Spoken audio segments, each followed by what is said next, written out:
Malacanang says President Bongbong Marcos is ready for any impeachment complaint that may be filed against him.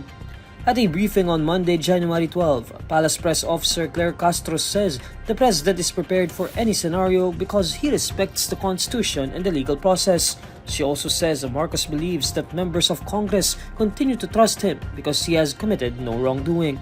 Ang Pangulo naman, handa naman po sa lahat ng pagkakataon dahil siya po ay gumagalang sa konstitusyon, gumagalang po siya sa proseso. Pero kung pag-uusapan po natin ay breach of public trust, dahil nabanggit ito tungkol sa di umanong pagpirma sa GAA. Ang Pangulo po, unang-una, hindi po siya nagnakaw ng pera. Pangalawa, siya po ang nagpapaimbestiga sa mga maaanumalyang flood control projects at maaaring naging sanhi ng korupsyon. Pangatlo, wala po siyang Mary Grace Piatos. Sa ngayon, tiwala pa rin po ang Pangulo na meron pong pagtitiwala rin sa kanya ang mga mambabatas dahil hindi naman po gumagawa ng kamalian ng Pangulo. Siya pa nga po ang pumortekta, lalong-lalo na ng 2025 budget. Senior House Deputy Minority Leader Representative Edgar Erice earlier said that some lawmakers are reportedly planning to file an impeachment complaint against Marcos for betrayal of public trust, among other grounds. Erice said the lawmakers intend to impeach Marcos for allegedly being complicit in budget insertions made by cabinet members and his allies in Congress. He also cited Marcos's move of enacting what the lawmaker described as corruption-riddled budget laws from 2023 to 2025.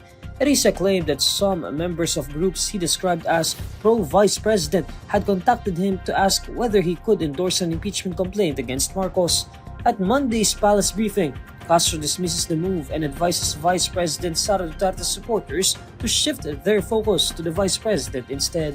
Sa mga supporters po ng Vice Presidente na nagnanais po na magsampa ng impeachment complaint, mas maganda po siguro bago magturo at tumingin sa iba, tulungan muna nila ang idolo nila.